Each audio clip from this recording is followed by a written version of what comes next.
Okay. Hi, everyone, and welcome to APMA's second PodMed student webinar on how to prepare for residency. My name is Abhinav Leva, and I'm currently a fourth-year podiatric medical student at the California School of Podiatric Medicine. I also serve as the APMSA liaison to the APMA Board of Trustees.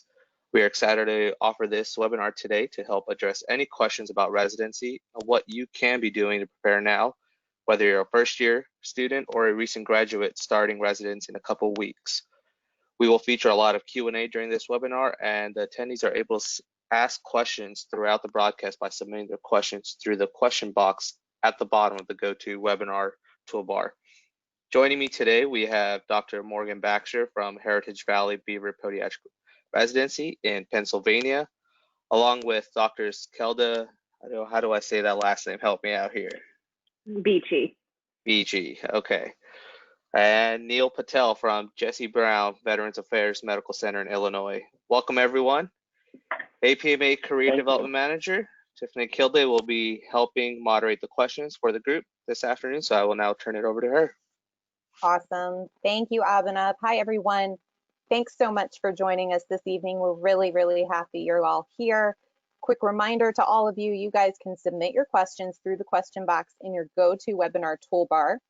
Towards the end of the webinar, I am going to send a poll to all of you through the GoToWebinar polling survey software, so be on the lookout for that. You guys can help us vote on what you want to see covered in our next webinar for next month. So until then, I am going to disappear because you guys don't need to see me anymore. There you go. And we are going to jump right into it with our first question. Guys, I'm going to open this one up to the full group. So right now, what can some of our younger classes be doing to prepare for residency now while in their first or second years of podiatry school? Kelda, do you want to start us off? Yeah, so what you can do is, I think,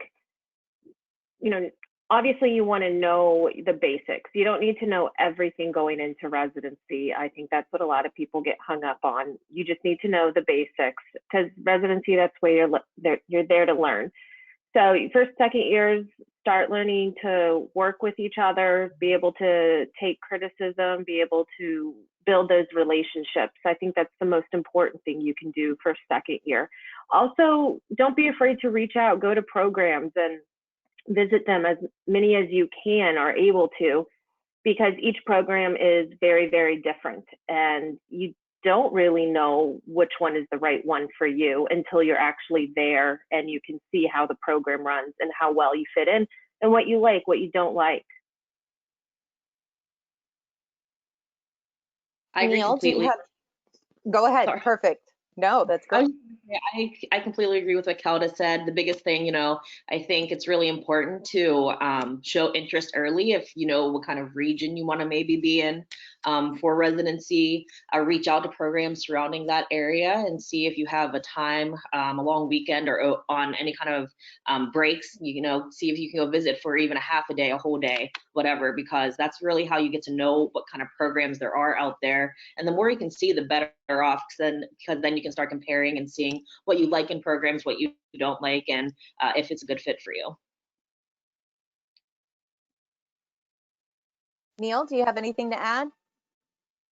Yeah, no, I think Morgan's right.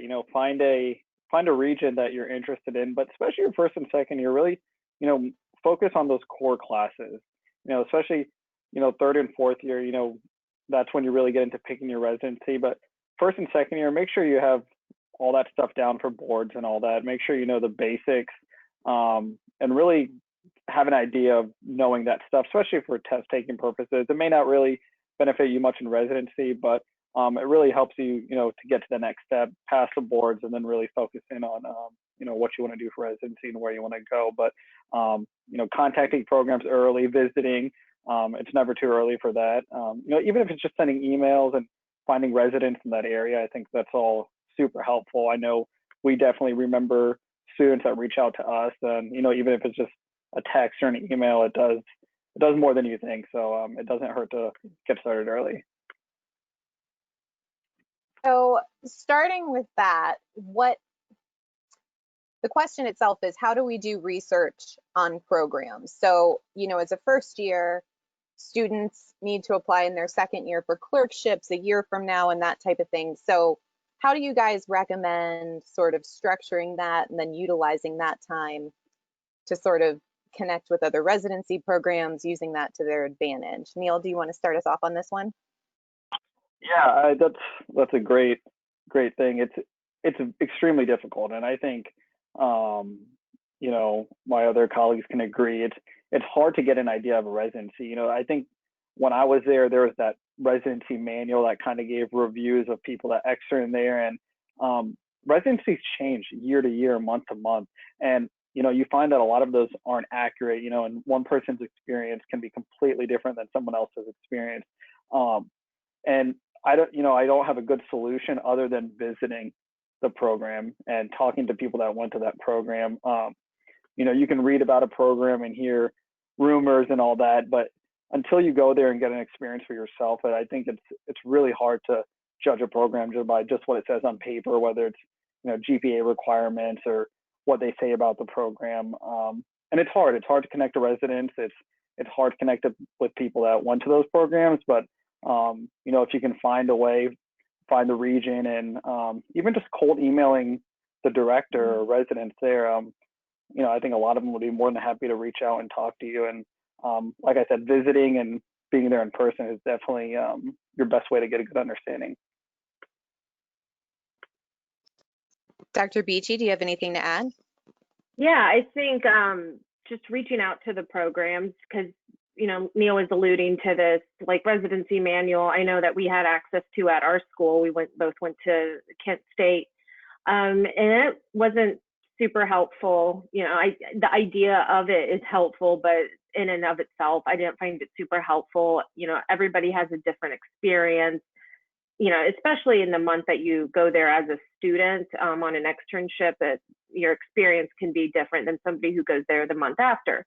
But what I would recommend is reaching out to that residency director, saying, hey, do you mind if I talk to one of your residents, and if I can get their contact info, maybe you can email or you can phone call, because I know our director, he'll get emails from students and he passes on their info to us, and we'll then communicate with them, answer any of the questions. And obviously visiting, it's always a big thing, and we understand not everybody's able to visit, but I think just opening those lines of communication, just reach out however you can, even if it's like, hey, I somewhat remember you were a fourth year when I was a first year at school, and now you're at a program I'm kind of interested in. Use social media too, any way to reach out to the residents.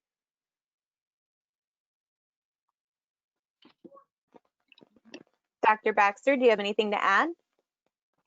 Basically, what Neil and Kelda said, that's kind of how I think a lot of us went through it and tried to figure out how to best contact residency programs.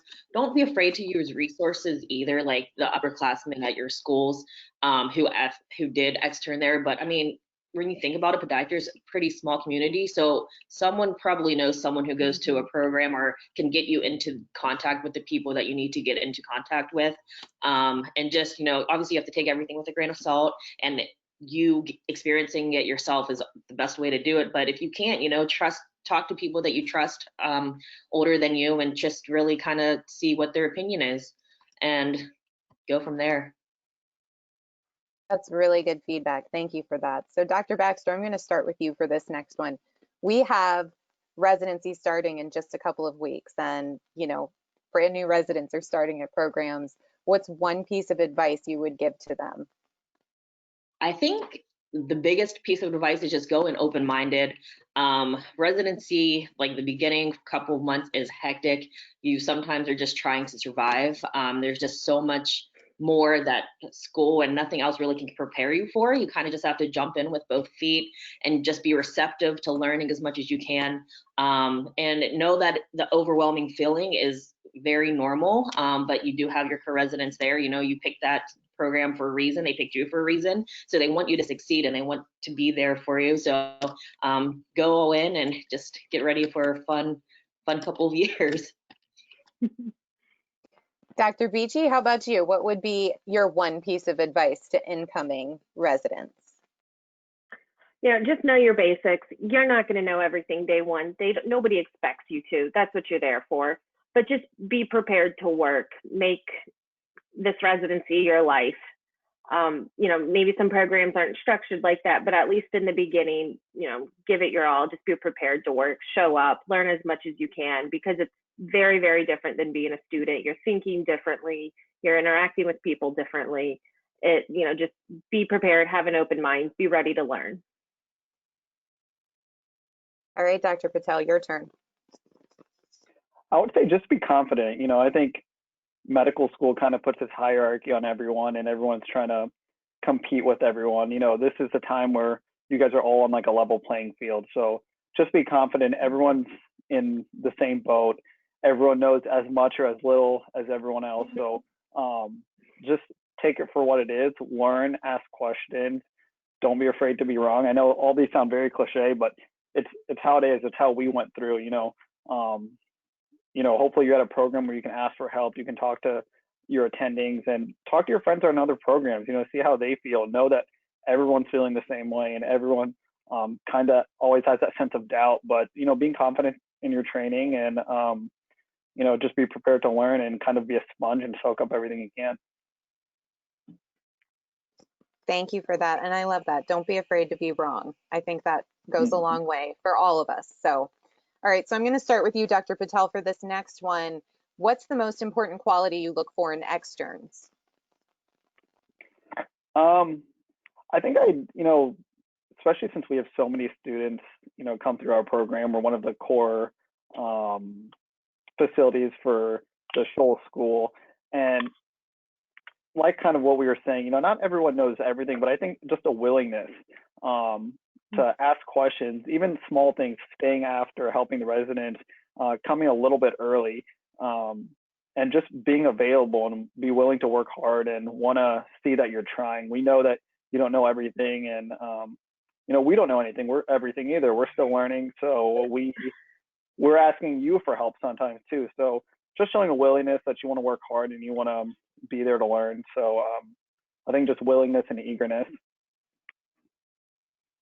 Dr. Beachy, anything to add? I think that was spot on. Just, there's not a ton of expectations for students, but there's like two, and one is be there on time and just be willing to learn. And that's it. That's all we ask of students. And it's surprising, being on this side of things, how many students actually don't reach the minimum requirements. So just do those two things every time and you'll be good.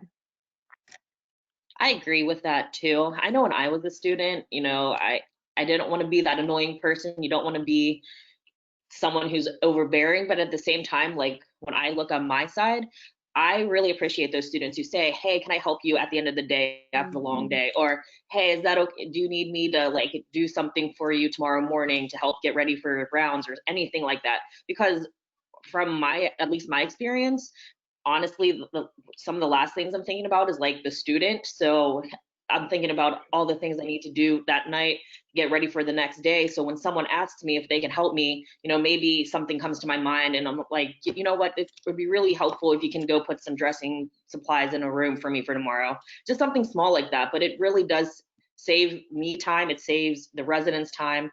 And it really does show that you're willing to help and be a team player. Mm-hmm. So, excuse me, hinging off of that, are there any specific characteristics, and this may just be the same, and if it is, that's fine too, but are there any specific characteristics that you all see in helping to make students memorable when you're making decisions about future residents and that type of thing? Dr. Baxter, we can start with you. Yeah, just piggybacking off of what I just said, just the willingness to help. You can tell usually after a month of being with someone if they genuinely are someone who's willing to help you, who wants to learn, who's there, who doesn't complain about the long days or anything like that.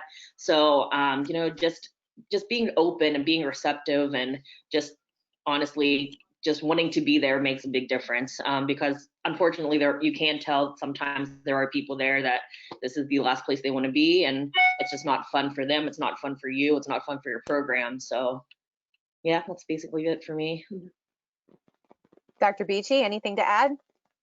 I think Morgan was spot on. I will say that though, we always remember who complains, and there are some days that are long. I get it, but I think it's an indicator of how you're going to be as a resident. If you just want to hurry up and get out of there, then they're going to remember that, and we're going to remember just as much if you're staying and if you're helping out more. It is memorable. There was one more thing I was going to say and I forgot. It's okay. We can go to Dr. Patel and I can swing back to you. Dr. Patel, how about you? Do you have anything to add? Yeah, I think they definitely, hit it right on point. I think something we kind of joke about with the residents, and not joke about, where we remember, we always, remember the students that are willing to take that last patient, and that kind of goes back to them working hard all day. They're not complaining. They are willing to work, from morning to whenever they need to leave without complaining, and it is taxing sometimes. We get it, but that is, like Morgan was saying, an indicator of what kind of resident you'll be and what kind of team player you'll be. And, if you're willing to be a team player with us now, we see that. And, it speaks a lot of volume. So, just, you're tired, we're tired, but just, get through the day, be that extra hand, and it shows a lot. And the residents can tell. We may not show it. We may seem like we're tired and frustrated too, but we all see it. The director sees it. So, it's those little things that you may think aren't doing much. They really are, and we do remember it. I remember what I was going to say. Take it away. I was just going to see. It's all yours. I get it. Not everybody's going to love everywhere they go all the time, or you might be having a bad day, but it's still important to show up, to work hard, to still have the same good attitude, because I know Morgan had said this earlier, podiatry is a small field. We all know a lot of people.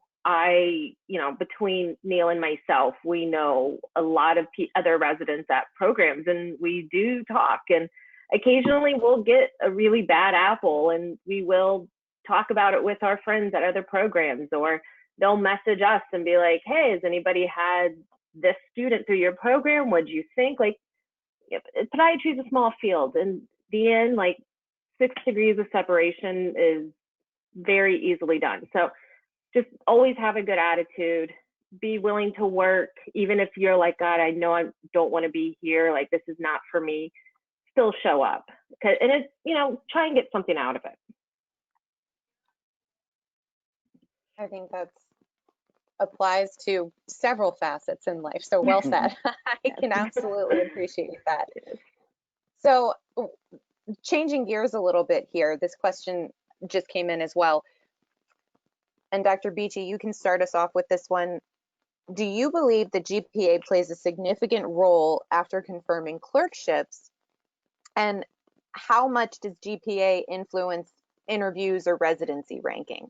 Thoughts? That's sort of a loaded question.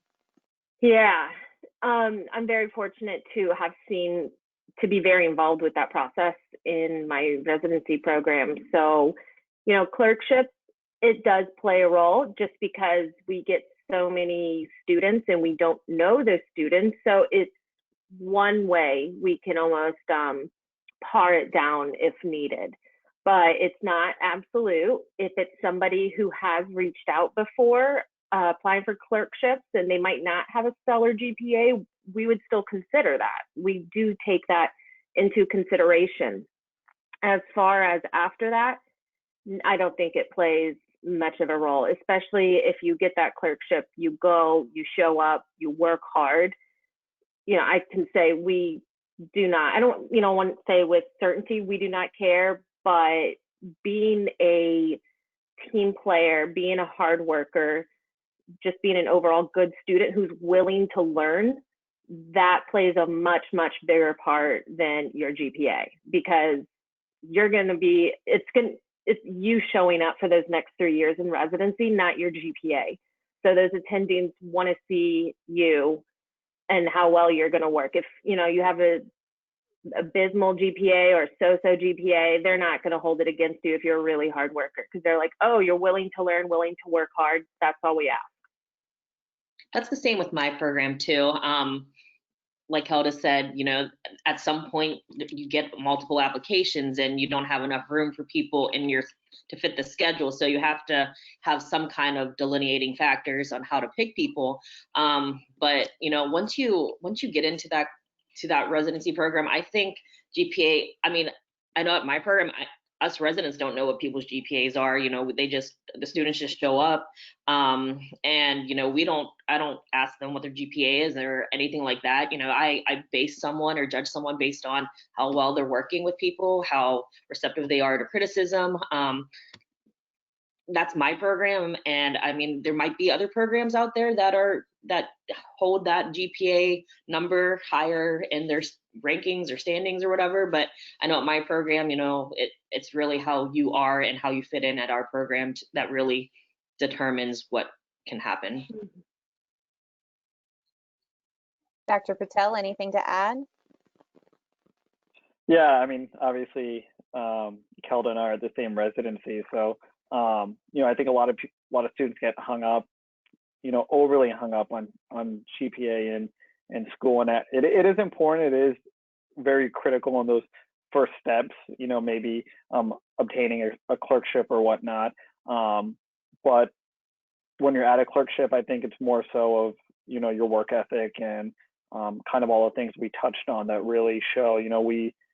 We go through the process, we see your GPA, but for us, it's more important of how did you get along with us? Were you able to work hard? Were you able to be a team? Did we like you? Could we see you being friends with us for 3 years? Those are all really important things. So, I think it has importance in those first steps, but it's not the end of the world, and it doesn't mean you're not going to get a residency if you don't have a stellar GPA. So don't let it hold you back or make you think you can't apply for a certain residency or a certain clerkship. I say apply to everything and see what happens. And if you think you got a clerkship that maybe was a little bit out of your GPA range, just show up and show them why you should be there and why you want to be there. So while I have you, Dr. Patel, I'm going to start with you for this next question because I already know the answer. So if any of you are going into a fellowship, when is the best time to start looking? Yeah, so I may not be the best person to ask. I think I was a little bit later in the process. I think it was something I always considered, but never put too much thought into it. But I would say definitely starting of your third year, if not earlier. Some fellowships require even that summer before to start looking into it. So, the earlier the better, the end of second year, beginning your first year, or beginning your third year, and getting recommendation letters and, visiting fellowships and stuff, all that's really important. So it takes time. And another thing with fellowship is if you don't happen to get a fellowship, you also have to, make sure you get a job. So you kind of have to balance that as well and be prepared to look for a job possibly at the same time, or if not immediately after. So it's a balance, and so starting earlier is the better, definitely, for fellowship. But don't be closed-minded to looking for jobs also, because sometimes things don't work out. So be prepared and look for both. That would be my suggestion. Dr. Beachy, do you want to add? Because I know you have sort of a different wrap up to your third year in residency, so you can certainly share your experience. Yeah, I never considered a fellowship, so I didn't do that route. So I'm not super familiar with it. Neil would be, better to speak about it. I do know getting a fellowship, you do have to start much earlier. As for a job, because I knew I wanted to just get it.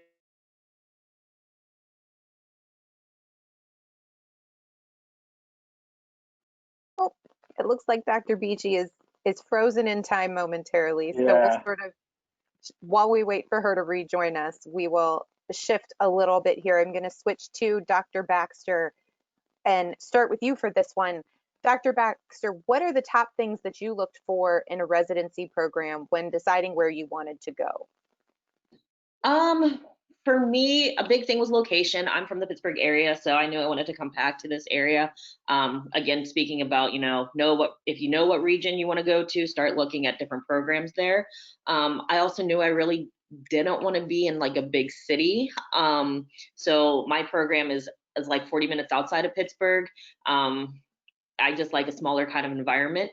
But those are the big things that drew me to start looking at the Beaver program, at least. And just a lot of times, looking at who the attending staff is. A lot of people have big names people, or just you hear good things or hear bad things from about attendings or whatever. So that's all stuff that you have to take in consideration too. If you hear that they're really good to work with, they really teach you, or if they're not so receptive about that. Dr. Beachy, do you want to finish your thought? Where did I get cut off at? Because I kept talking for a while. Could you give us, how about the Cliff Notes version? How about that?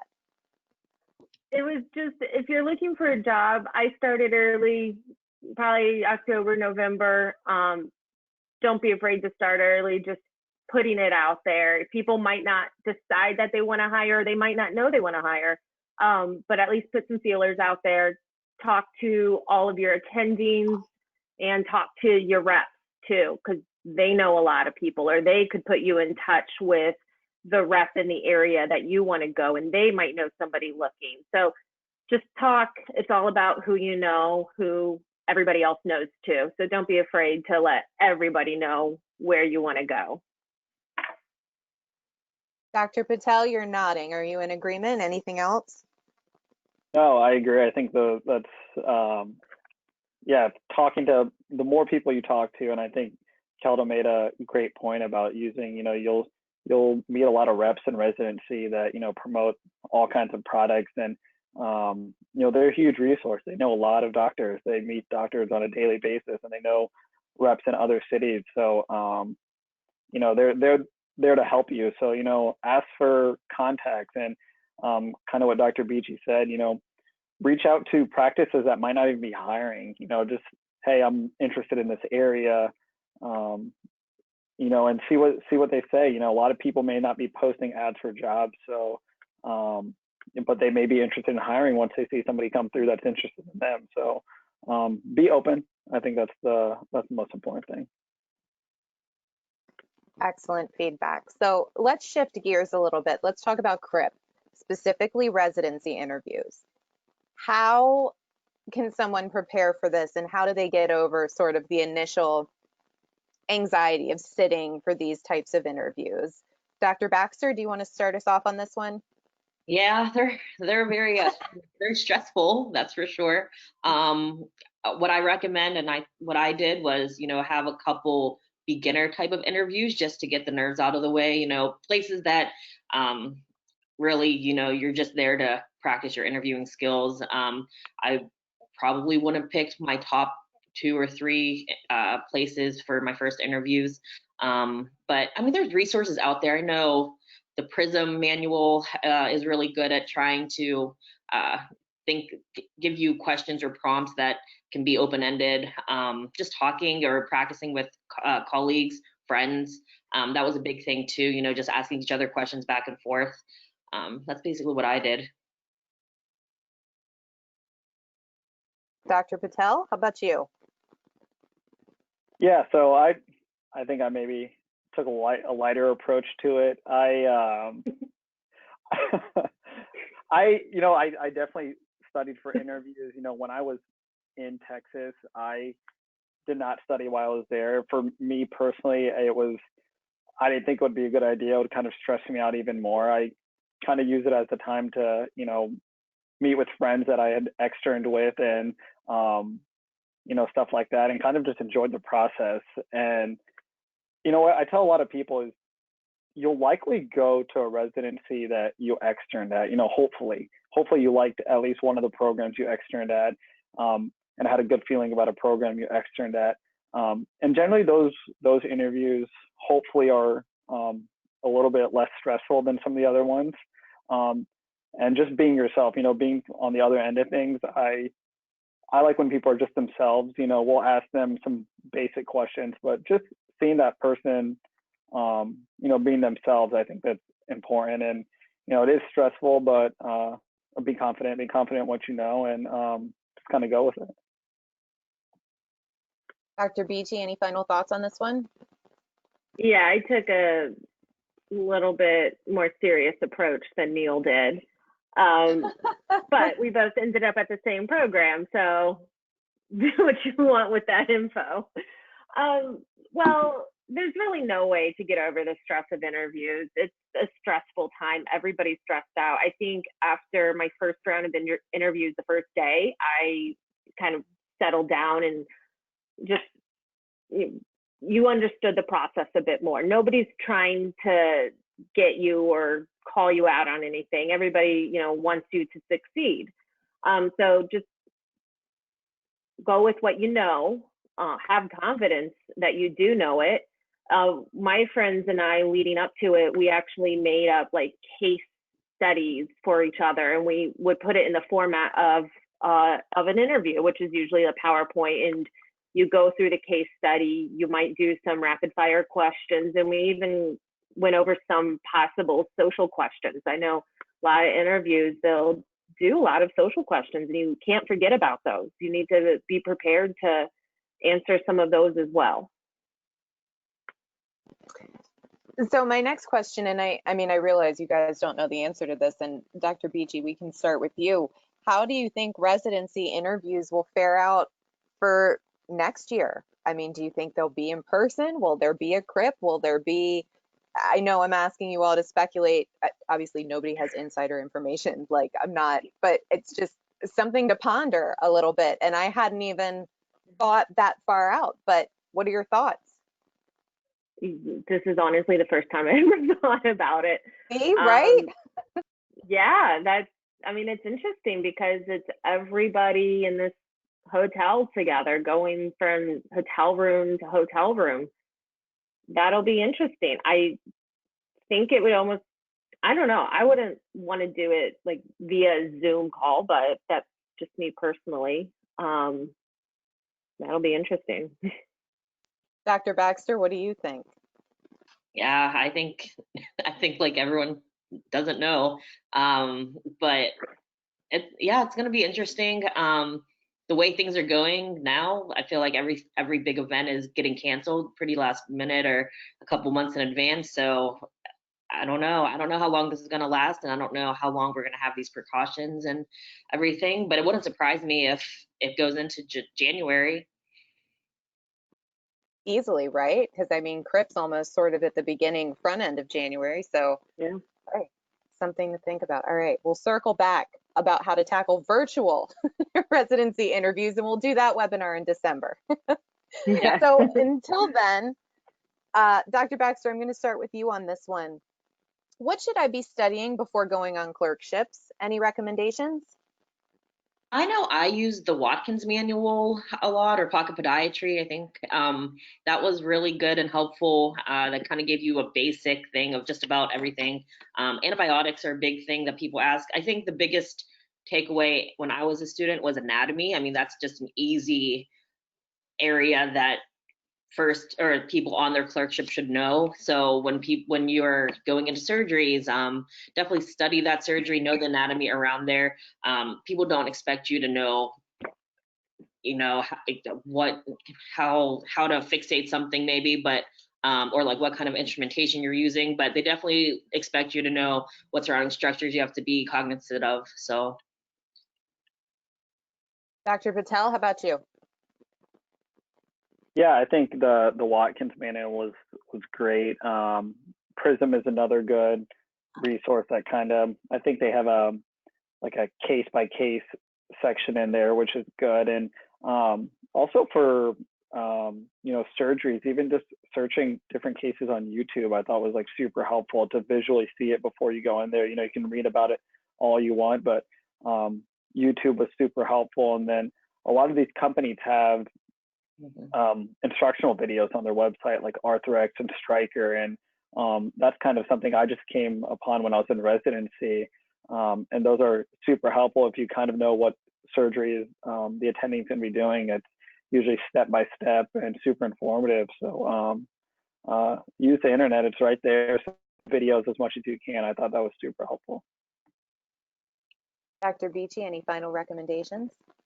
I believe I used Prism exclusively, and that I found very helpful in being able to work up patients and answer questions, because most of the questions the attendings are going to ask you are going to be pretty straightforward, and they'll come from Prism or one of the manuals. But I think I used Prism exclusively. All right, I'm going to start with you, Dr. Beachy, on this next question. In terms of applying for externships or residency, would you recommend shadowing DPMs in clinics or hospitals, or shadowing surgeries during first and second year? Alternatively, do other extracurricular activities like community service or leadership positions, are they more important? Thoughts? So you can do the surgery. Everybody, wants to get in the OR, but I think shadowing more in clinics or hospitals,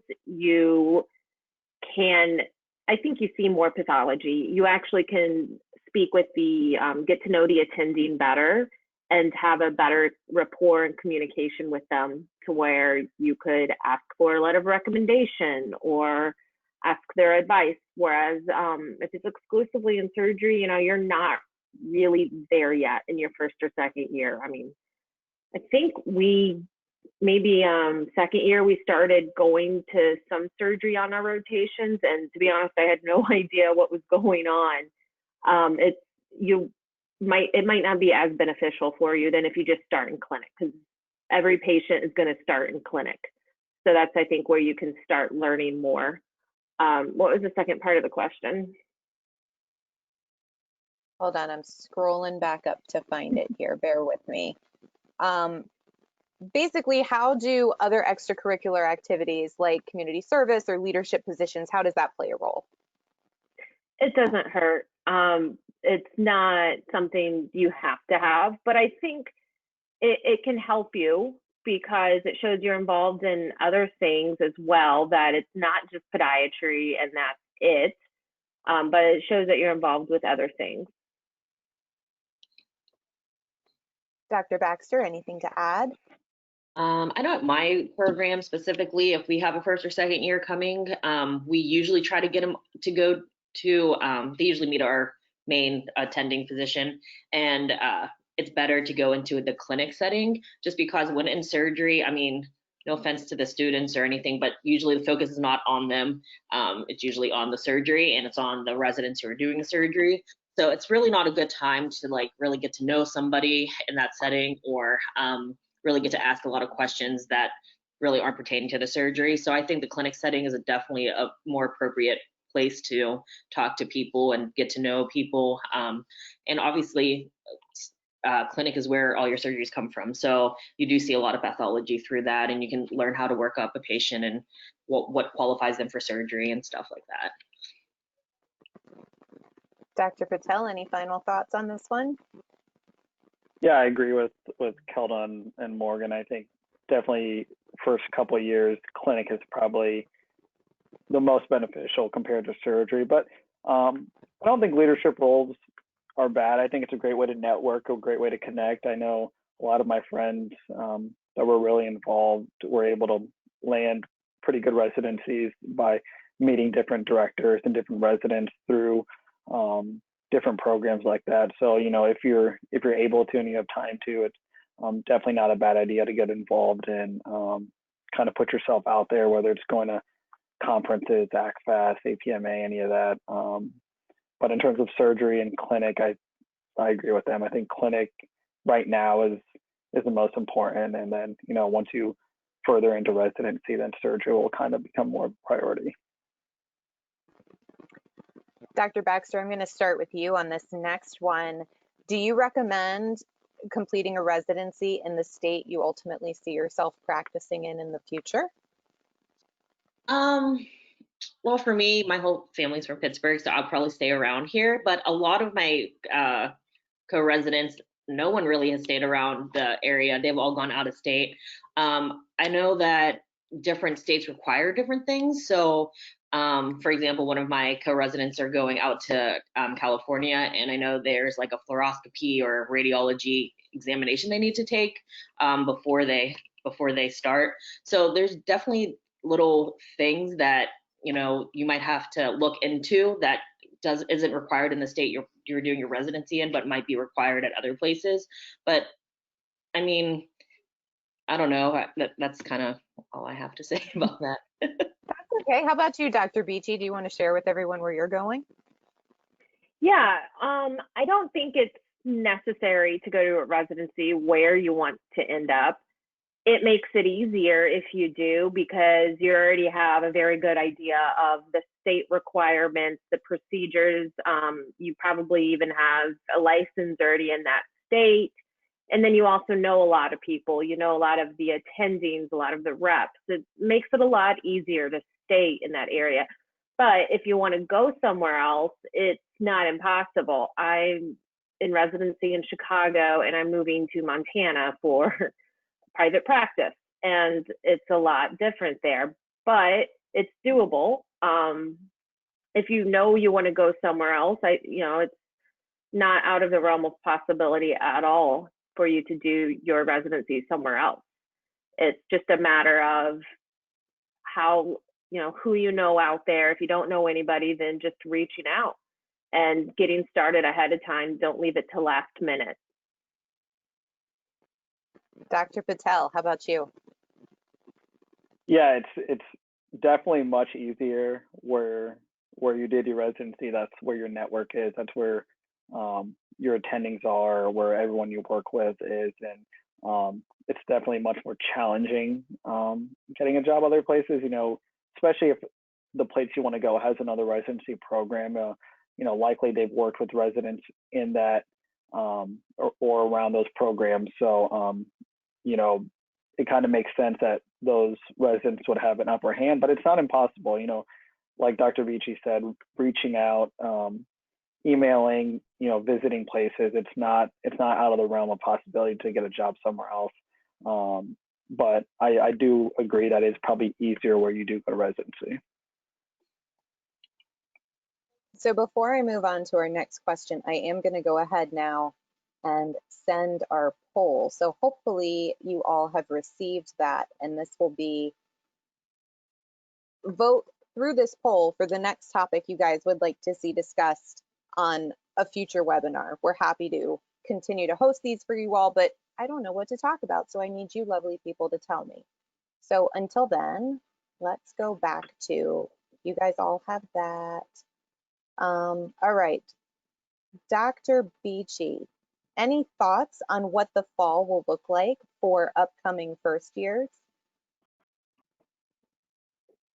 Well, I think it will not differ too much overall. You're still going to have people who need to be seen in the clinic. You're still going to have people admitted to the hospital, and you're still going to have surgery.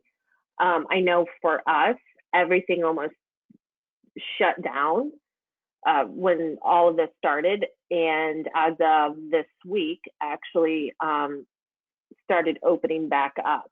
However, everything's much more limited in terms of going to the hospitals where we scrub cases. It's a little harder to go to those hospitals because they want to keep the people there to a minimum. So it's like we have to convince them, no, it's a good thing for residents to come through here. Clinics, it's just going to be much smaller scale than what they have been. You might not have people sitting in waiting rooms anymore. They're instead calling them. It's, you're still going to have cases. You're still going to have patients. That's never going to change. That's why we're in healthcare. It'll just be a little different. There might be just small things. But overall, for us as practitioners, I don't think much will be different for us. Dr. Baxter, your thoughts? I agree. Here we're starting to go back to elective cases now. Again, I'm not in a big city, and even the Pittsburgh area, they've been opening back up pretty fast. Thankfully, our area didn't get hit hard with the COVID pandemic. So, we're starting to have a full schedule again and doing elective cases. But I mean, like Dr. Vici said, at our program, our waiting rooms, we're not having people staying at waiting rooms. So we are having limited schedules. We still have to wear face masks and goggles when we go see our patients. So there's definitely things that have been changing, but we are in healthcare. It's never going to stop. Diabetes isn't just going to go away. Infection's not going to go away. People hurting their feet or trauma is not going to go away. So there's still going to be things for us to do. Dr. Patel, what do you think? Yeah, I definitely agree with both of them. I think there's going to be some things that we're going to have to learn to change differently, whether it's, gowning differently and seeing limited patients and, reducing as much patient to physician contact. But in the end, we're surgeons, we're practitioners. So we have job security essentially. So that's not going to change. But I think it's going to be maybe a little bit more difficult, but something that everyone's going to have to change. And, I think it's going to become more of a standard. So I think once these new residents start, they may not even be able to tell the difference because it's just going to be like that from the starting and be how it is moving forward. It's going to be a little bit different for everybody moving forward, I imagine. So I think you all are spot on. Can someone please explain the ranking process for residency programs? Do any of you want to tackle this one? Oh my goodness. All right, you talk first, Dr. Beachy. Go. So the best way I can try to help somebody understand is if they were ever involved in a fraternity or sorority where you go through Rush, you rank the sororities, fraternities, and then they rank you, and then somewhere along the way it matches up. That's exactly what it is. You go through all your interviews. At the end, you rank the programs you like. The programs, they rank the students they like, 1, 2, 3, 4. And then somewhere along that way, it matches up. If you rank them 1, they rank you 1, then great, match made. That's the best way I can explain it. It's a process. Dr. Baxter, your thoughts? That's exactly how I explain it to everyone. So I want to say that what we have learned and what we do tell even potential students coming to our program is that rank the way you want to. Don't worry about where programs rank you, because somehow the match does work in your favor. I don't know exactly how, but it does. So don't be afraid. If there's a program that you loved and you're afraid and you hear things that maybe like they already have their top 2 or 3 people, who cares? Just put them down as your number 1, and sometimes it works. So definitely rank where you want to be. Don't not rank it for whatever reason. Dr. Patel, any final thoughts on this one from you? Yeah, I mean, I think some residents, this may be controversial advice, but I think it's good to tell your programs where you want to go or if you're interested. I think that's super important. A lot of times we can't get a read for certain students, then all of a sudden we'll hear or see that they ranked us high and we're like, oh, wow, we didn't even know they wanted to come here. So be vocal with, if you're really serious about a program, tell the residents, tell the director, we can only tell so much as well. So be honest with us. If you really like a program, tell us you want to be there, that you can be part of the team, and that you're ready to work hard. So I think transparency is great when it comes to that, and we see that, and that goes into our ranking. If we like someone and we see that they're interested, it helps us. And another thing to remember, you want to go somewhere where you're wanted. There might be a better program or something like that, but you want to go somewhere where you're going to be part of their team and they want you. And that's kind of how I went about it. Somewhere where I got along with the residents and whatnot. Might not have been the best program in the world that I externed at, but it's somewhere where you're going to be involved and you're going to be with the with the team and part of the team. So just kind of things to remember. Thank you for that. Dr. Patel, I'm going to start with you on this next one. Very early in the presentation here, we sort of talked about, you know, it's okay as an incoming resident to not know something, right? And it's okay to say that. So what would you tell an incoming resident if they were asked a question, but they didn't know the answer? So what are they supposed to say in place? Does that make sense? Yeah, so like if I asked somebody and they didn't know the answer, you know, I think the best answer is, you know, to tell them that you don't know and you will look it up and get back to them. I think and it sounds dumb, but actually get back to the resident. A lot of times, you know, it's so easy to say that, like, sorry, I don't know, and I'll look it up. But you know, a lot of times people say that, and I expect them not to, you know, especially with students, I expect them not to, you know, come back and tell me. But you know, when they do come back and, you know, let you know, it speaks volumes, and you'd be surprised because so many people don't follow back up. So when you do follow up, it actually shows, and it shows that you care and that you're listening to what they're saying. So I don't know, Morgan or Kelda, I don't know if that's your thoughts or your experience, but I think it means a lot to me when they come back and let me know. I'm like, okay, this person, you know, was listening to me or willing to take time to look it up and get back to me. So that sounds like it might be a nice way to make yourself stand out. Please feel free, add. Yeah, it's exactly as Neil said. You're not going to know everything. And if you don't know something, say that you don't know it. Don't try and act like you do know it, make something up. You're not going to know everything. Swallow your pride. Just say you don't know it and say you'll look it up. Actually look it up and then come back the next day, tell them what you learned. And, you know, that's better than not doing it. And a lot of people don't do it.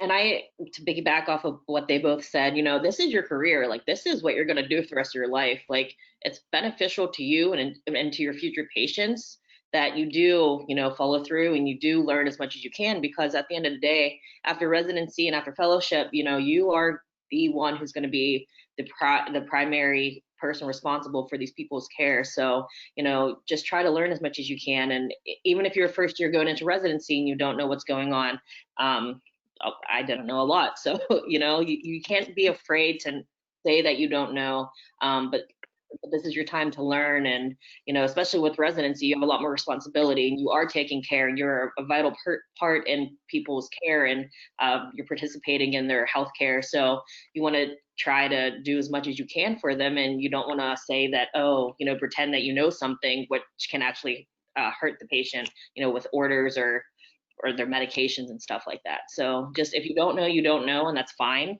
But that's just a learning point for it. Nicely said.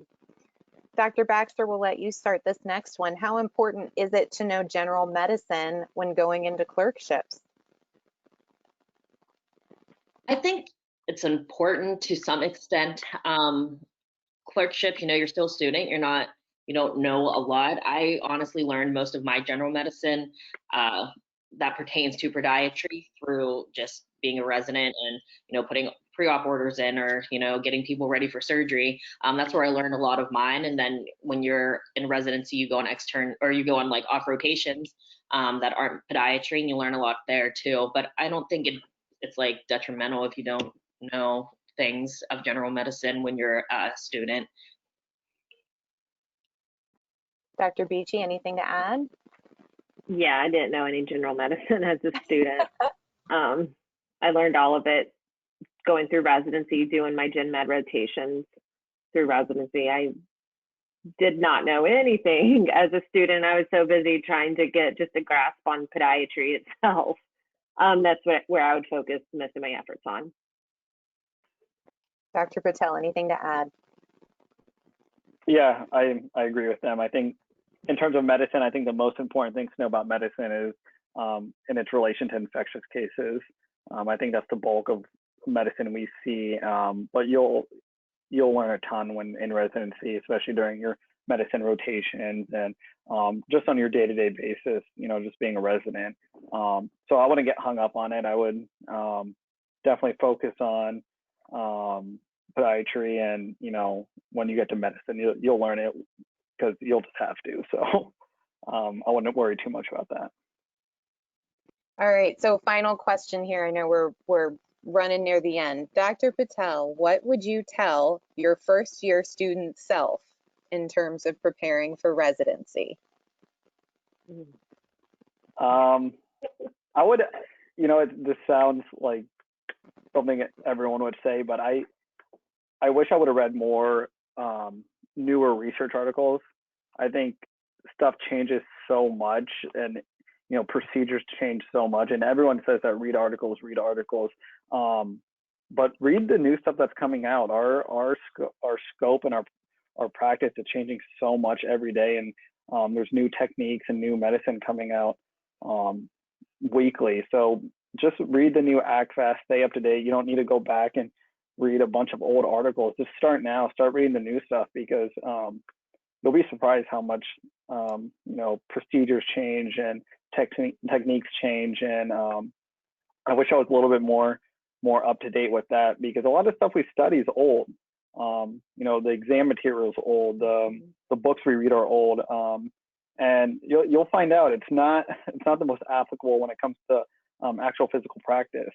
So you kind of go into residency already behind, because everything we learn is old. So read the new stuff, and try to find an interest in a certain topic that you like. If you like trauma, or even Achilles repair or forefoot surgery, anything like that, just find a topic and read into it and become kind of a master at it. So I think that's what I would have done, is kind of kept up to date on newer material. All right, that's really good feedback. Dr. Baxter, how about you? Mine's not as academic, but I think I would have told myself, like, this is the beginning of the rest of your life. Like, it really is. You tell yourself that going through high school and college and stuff, but podiatry school is like, what career you're going into, and you're starting it. So, just like anything, there's a lot of ups and downs, and it's challenging, but it's so rewarding at the end. And, it's crazy to me to see that, like, I'm so close to the end, that time really does go by so fast. So just take it all in, and be prepared, be yourself, be true to you, and remember, I think the biggest thing is just remember why you got into podiatry to begin with. Why you went into podiatry versus MD, DO school, veterinarian school, for a reason, and you have to remember why you chose that career. That's good. I like that. Dr. Beachy, final words.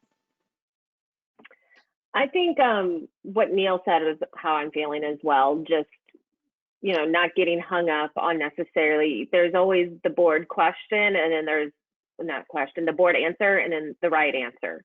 And doing more of the stuff that's relevant to us, because a lot of stuff on boards is already outdated, or it's not, mainstream what you think it is. So spent a lot of time studying as if I was studying for boards, because we had part 3 we had to take. But I think just staying up to date on the more relevant stuff, new research, I think that's more important. Awesome. Thank you guys so much. That's super helpful. Before I toss it over to Abhinav to send us out, I want to let you guys know, thank you all for voting. Our next webinar will be on how to prepare for externships, so super exciting there. Abhinav, I'm going to hand it over to you.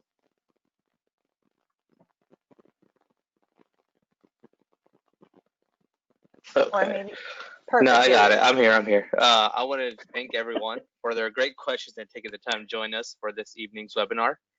A special thank you to our excellent panelists of residents. It was nice seeing their opinions and advice for what to look forward to, especially as a fourth year going on to his first clerkship day tomorrow. APMA is working to schedule another PodMed student webinar for July, so stay tuned to your email and be sure to follow us on Instagram at @official_APMA. Stay up to date on all of our upcoming student activities. Until then, I hope everyone stays safe and healthy, and we look forward to seeing you all next time. Awesome. Thank you, Abhinav. I hope everyone has a great night. Take care. Thanks. Thank you. Thank you. Thanks.